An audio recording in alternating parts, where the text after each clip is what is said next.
Hello, I'm your host, Sharika Hunt, and the Author's Lounge Show is a place where authors share their book, tell their truth, and their story. Welcome to the Author's Lounge Show.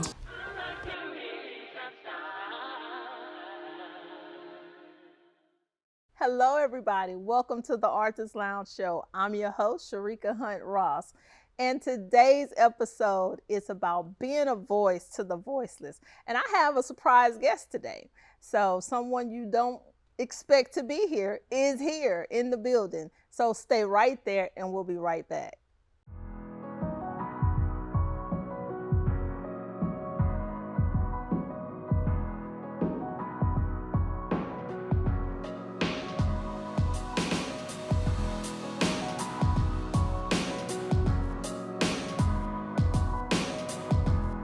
Join me at Collaborate. Join me at Collaborate.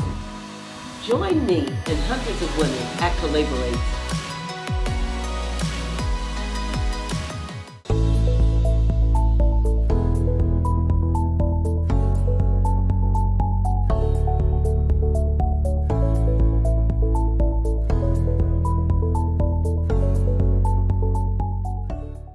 Welcome back. As you can see, I said a surprise guest, and it's the one and only David Austin. Man, good. Did you hear all that noise? Well, I hear it all the time. Oh, Lord. In my sleep, when I'm showering, as always, I feel like the crowd is watching. So yeah. Welcome to the Author's Lounge Show.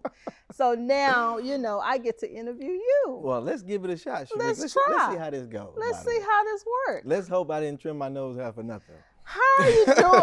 How are you doing? I'm wonderful. Okay. I actually am fortunate enough. I tell people all the time that regardless of what's going on, I feel like I've lived a life that people can envy. Mm-hmm. And I really do mean that. I've had a great run, if you want to call it that. Yeah.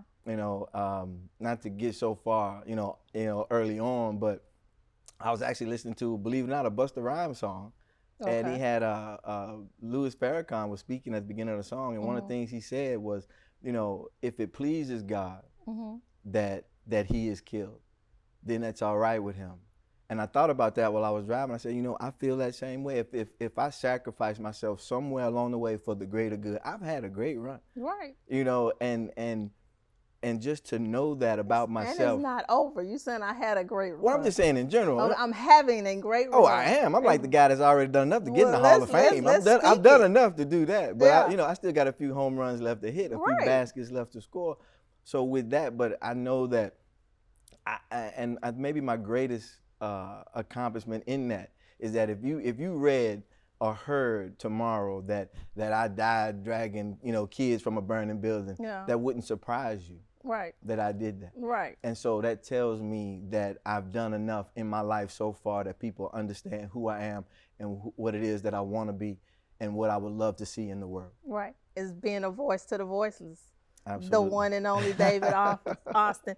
He has done so much. I mean, the list goes really on and on what you have done and being an advocate and a voice and just that person, especially for the youth, first, especially for the victims and the survivors and all of those things, just being that advocate that most people don't know about, that you kind of just, oh. Well, one of the things that Muhammad Ali would do, he would donate a lot of time, not just his time, but a lot of money. Right. And it was a thing to him not to write it off on his taxes because he was like, well, if I do that, then I haven't given anything away. Right. There is no sacrifice in that. So for me, I love to see people that are doing good things. I love to see the stuff that you do and others, and I love lending support to that. Right. I don't have to have my name on everything. You don't see my name on flyers, but you may see me posting that I was here, that I was there. Right. And I say the same thing, if you or someone is in need, then come. If you need it, then come. If you know someone who needs it, then bring them. And if you don't, then count yourself among the fortunate and come help me help somebody else. Right. So tell us what you've been doing. Go ahead and share. Man, well, let's start where I am right now. Right. Believe it or not, I was working on a project of my own that I was calling the Leave No Doubt Verdict Integrity Project, where my goal was to have individuals to train them in public in private investigation, and have them work with court-appointed attorneys, right, to bridge that gap in services. And so, we're so left out. right. We're so left out. And it just so happens that the Public Defender's Office in Harris County was putting together something similar, and they reached out to me. And so that's actually where my time has been, where you guys haven't seen me, is working with individuals who are in custody and their families working through the criminal justice system. Everything from telling you, hey, this is where you park when you come down here, and what to expect, what not to expect.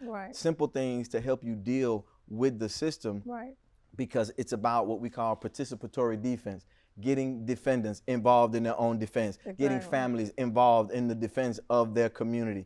That thing that we don't do, because it's an intimidating thing to have to deal with the criminal justice system. And I had someone say, well, how bad could it be? I'll say, well, you know what? People go to death row from this building. It can absolutely be intimidating. And when you are in a system that, let's be honest, is slanted against the black and brown in this country, when you are part of a system that was put together to basically to keep certain individuals in this country where they have always been, then it's going to take someone to break that system. People tell you routinely that the criminal justice system is broken.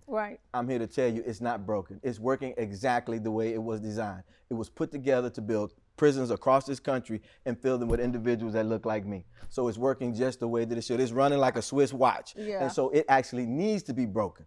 And that's what I attempt to do on a daily basis. On a daily basis. On a daily basis. That's what you're doing every day. Last Saturday, I was in a detention center dealing with an individual who is accused of a crime, right? And so I do believe in innocent until proven guilty. That's what it should be. And he's being ill-treated in the detention center, right? So here I am on a Saturday dealing with this situation, trying to make sure that this individual gets a fast shake. I'm all for justice and punishment, if that be what it is.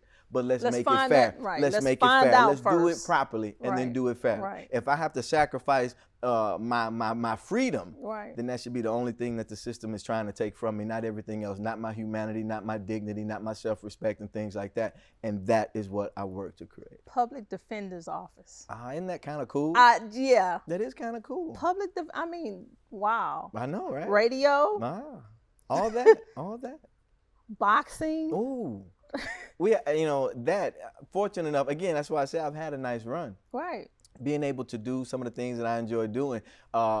George and Roy Foreman, brothers, obviously everybody knows, the Foreman family when you talk about those type of things. They have an event coming up next month, in September. Is it August yet? No? No. Okay, so in September. And they've asked me to be the voice of that particular program. So I'm fortunate enough to have things like that going on as well. For those of you who know anything about Houston and about boxing, Mr. Savannah, the Savannah Gym, everybody who's ever trained here in Houston, has trained and fought there. Well, he passed away a little while ago, and so they're doing a tournament to honor him and his legacy, and they've asked me to be the voice of that. That'll be, 9/11 weekend coming up. How big is that? So that is cool. And then, of course, I'm doing work with USA Boxing.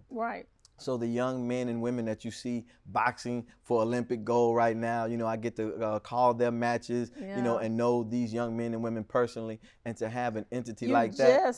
You sent me this video that just kind of blew me away.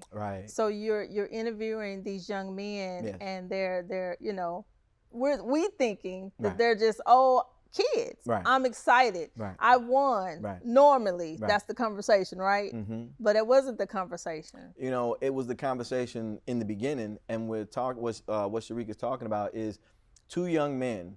I was fortunate enough to be a part of USA Boxing's National Junior Olympics and interviewing these young men after they've won gold medals, talking to them about what their inspirations are, and these are fun moments to have this young man says, I want to thank my mom, she's not here. Well, where is mom? And he's like, she's in heaven. Wow.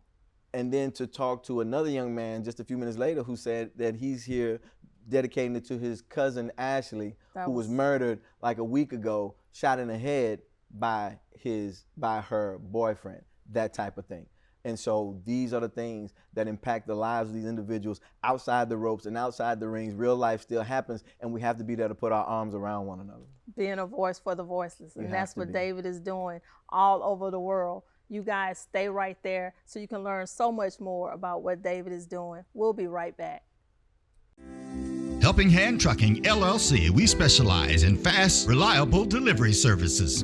We also deliver a wide range of freight, moving furniture, and appliance deliveries. If you need assistance with moving, we're here for you. Just give us a call. We are on the move.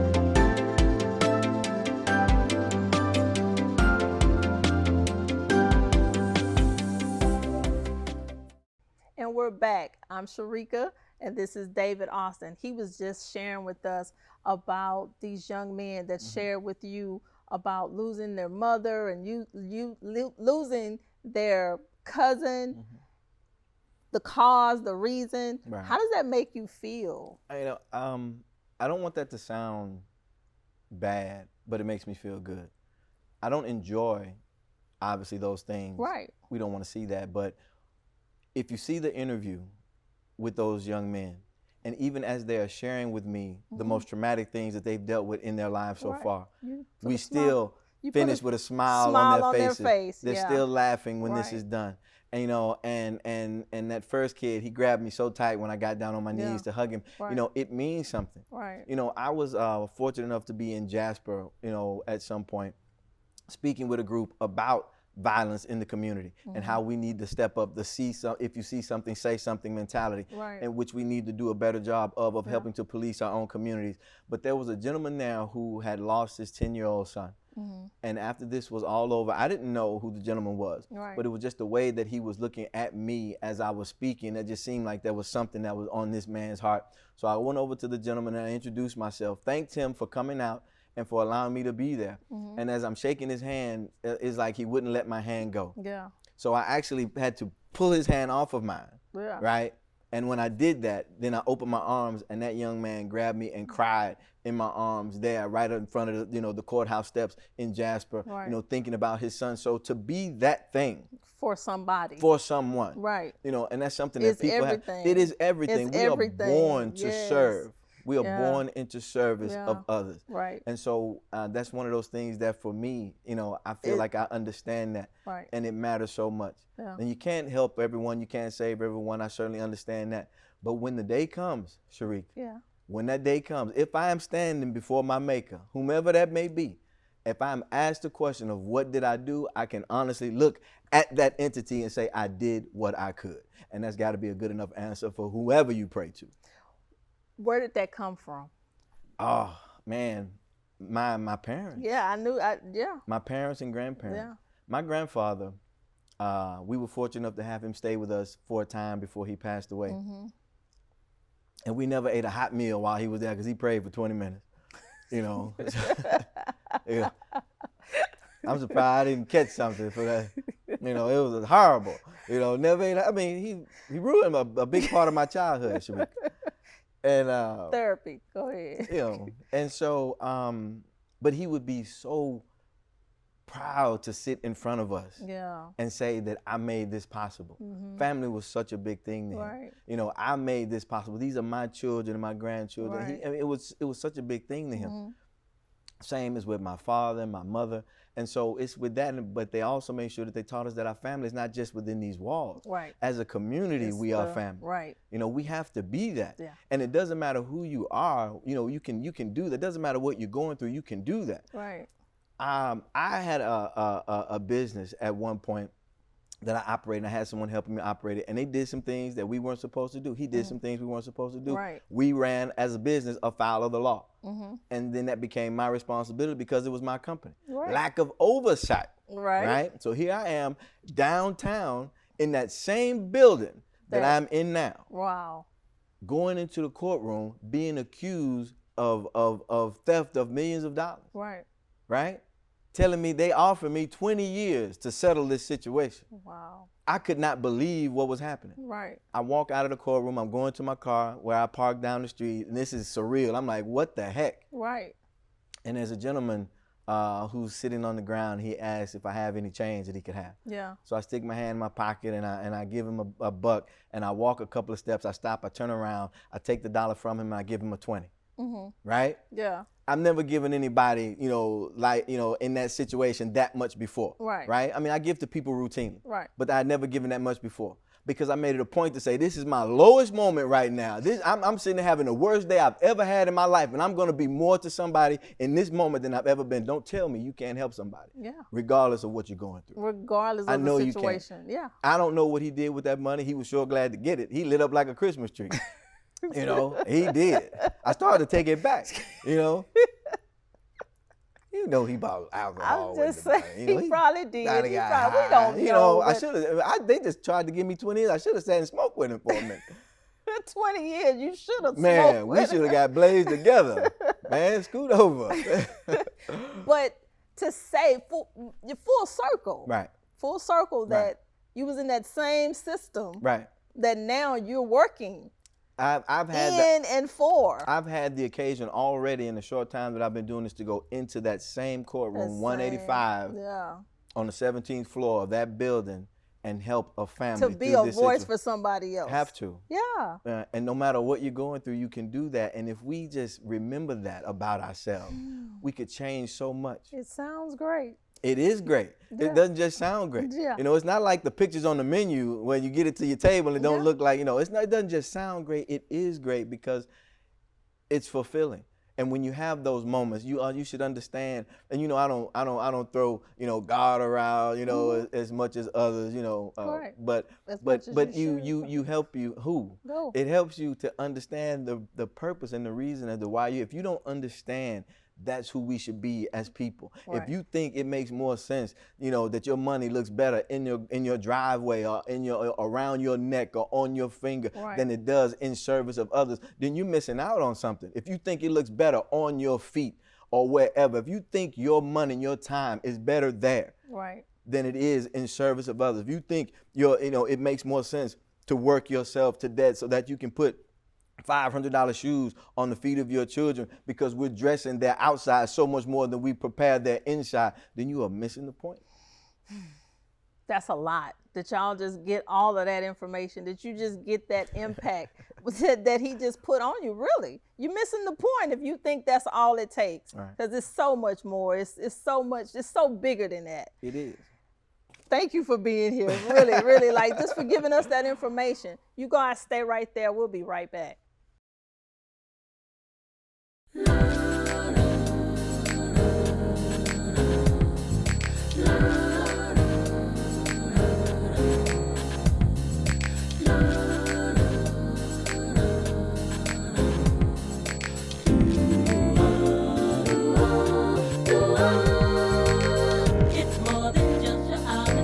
Effervescent personality. It's more than just your classy way. Like a jazzy melody. You're looking so irresistible. Oh, you make me smile. You're truly original.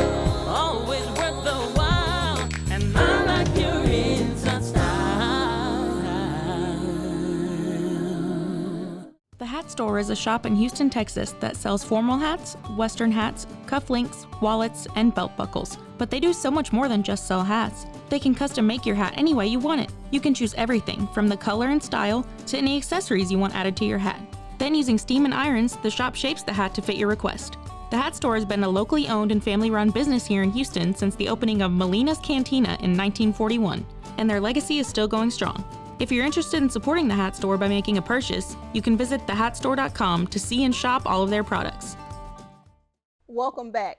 to my favorite part of the show, which I know is your favorite part of the show, right? Because you watched the show, right? Oh man! And if you watched the show, you would know, right, that we better together. So I shouldn't turn around and read what's up there. No, because we know what's back there, America. That's right. We know that we are better together. I know I started with you when I decided to write this book, and I know you have several copies of the book. Yes. So I won't give you another copy. Oh, I've read it many times, America. You know, light reading. I mean, it keeps me balanced. Right. But since you are not an author, but I wanted you on the show because you have so much that you give to other people, and that's what I'm about, always giving back. You're always helping somebody. You always, and it's not always by yourself. You always doing it with somebody, helping somebody. I see you. David's with this person. He's with this person. And so we are better together. Miss Criswell did leave her book, and I would like you to take that book, and this one? That one right there, and bless somebody with this book. You don't have to move it right now. Is it there? Yeah. Okay. But in saying that, since you don't have a book, but it's inside of you, right? Give it to the people. That we're better together. Well, I mean, it's such an obvious thing. You know, 1 and 1 is 2, 2 and 2 are 4, and we are better together. I've never watched a movie that I thought was great and said, man, it would have been so much better if I could have been here by myself. I've never had a meal that I truly enjoyed and felt that it would have been better if I had been here alone. Right. We are designed to be with one another and for one another. You know, life is just that simple. Right. And we have the ability, no matter what, to change the life. You never know where you come across someone in life and what that means. I routinely have people reach out to me on social media telling me about the time when I met them and what it meant to them, the thing that I said or the thing that I did. Yeah. There's so many people that are doing good things. That's why I don't do as much with my name on it, because we should prop one another up. There's no need for you and I to do the same thing across the street from one another. Right. How about we get together and make that happen? You know, there's a reason why, and I don't want to go too far. You know, I know we have a limited amount of time, but there's a reason why churches don't get burned down anymore, because they don't do in them the things that we used to do as a community. It's not necessary, to stop it. We've already stopped. We've given away. Power is not something that is taken from you, Sharik. It's something that you have to give away. And we do that when we don't stand together. There's a reason why, mittens are warmer than gloves, because those fingers are in there together. There's a reason why you can do more damage with a fist than with an open hand. There's a reason why those things are that way, because when we are together, we're so much stronger. We're better together. We're absolutely better together. And that's why. Stay right there, and we'll be right back.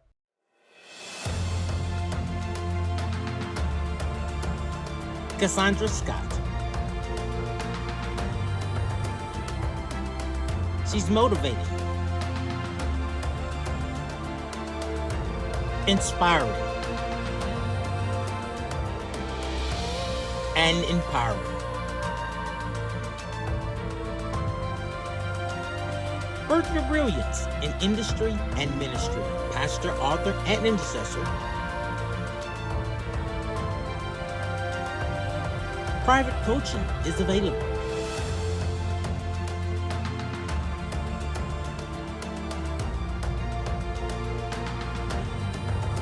Take control. Transform your life. You are created to produce.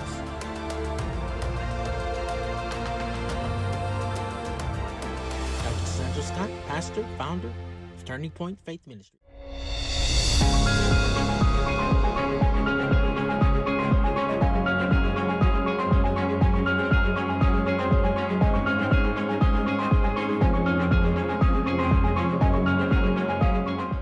Welcome back, everybody. I'm still here with David Austin. He just gave you a mouthful, I guess, about being better together. So tell us, how can they contact you? How can we get in contact with you? Well, the easiest way is to reach out to me on social media, Twitter and Instagram. The handles are the same, INV David P. That's all you have to do is reach out. That's plenty. That's all right there. I mean, because there's so much that we're going to do. Right. I hate that I didn't have all of that for you now because, you know, I have a PR team now who's doing things. Oh, yeah, they're putting together websites and making videos. A diamond in the rough management? You know, and as I recommend the diamond in the rough for everyone out there, you know, America, by the way, you know, I mean, you can't go wrong. You can't go with that. Wrong. You know, some of my favorite media personalities, you know, have diamond in their titles. In a rough management. Exactly. That's the one. LLC, be clear. I envy David P., ladies and gentlemen. You know, there's so much that we're going to do. The young men that we mentioned earlier in the program, we're going to do a lot for those boxers. Right. And so you want to reach out and become a part of that, you certainly can. Sponsorship. Absolutely. We'll be in Shreveport, Louisiana in December with these young men and women fighting boxing to be to represent America as a part of the national team. So those types of things, and we're going to sponsor some of these young men and women to come and be a part of that. And it's exciting to do that kind of stuff. We're better together. I know we're better together. So let the people know. Being a voice to the voiceless, what does that mean to you? Just give them a little exit out. You know, it means everything. I mean, whether that be from standing up for someone who can't stand up for themselves, right. Whether that be, you know, whether you're talking about in a courtroom, you know, on a street corner, whether that means being support. You know, if I can do it quickly enough, my mother. One of my favorite stories about my mom is we were going to this Dale Bakery, Mrs. Bear's Dale Bakery on here in the neighborhood. And one day I'm with her. She goes into the store. I stay in the car. There's a young girl standing in front of the store. As my mom walks by, the little girl says something to her. My mom walks in, comes out, says something to the girl, puts our bags in the car, goes back in the store, comes out, gives the girl a bag, and the girl runs away. And so my mom gets in the car. I said, what was that? Yeah. She said, when I was walking in, the girl asked me if I had any change, so she wanted something to eat. My mom said she went in and got our stuff, and on the way out, she stopped and said, how many people are at your house? Oh, wow. The little girl told her how many people at the house. My mom went in and bought enough for everybody. That's what was in the bag, and the little girl took off. That right there. It's what it's about. I saw that as a child, knowing how much we did and didn't have, but she was still able to be that. And it taught me that the things that I had an abundance of, the true wealth that I was born with, my true inheritance, were the things that they poured into me that made me, you know, who I am. And that was more. Yeah. Oh, it's so much more. While you can envy, you know, what a person has, if you want to envy David Austin, you're going to have to envy who I am. Yeah. Well, you've said a mouthful. I just feel like everything we do, like you said, we're here to serve. So everything that you've been, you know, doing and everything I'm trying to do is not for us. No. It's always for somebody else. You think Martin Luther King couldn't have been, he would have been all right. He'd have been okay if he was just looking out for himself. Yeah, it's always for somebody else. And if we just start being like that, we'll be a better place. It'll be a better place. Right. Thank you again for being here. Thank you guys for tuning in to the Arthur's Lounge Show. I'm your host, Sharika Hunt Ross. It's been great. Wear your mask, wash your hands, stay away from me. What else? You got anything? I'm good. Thank you guys.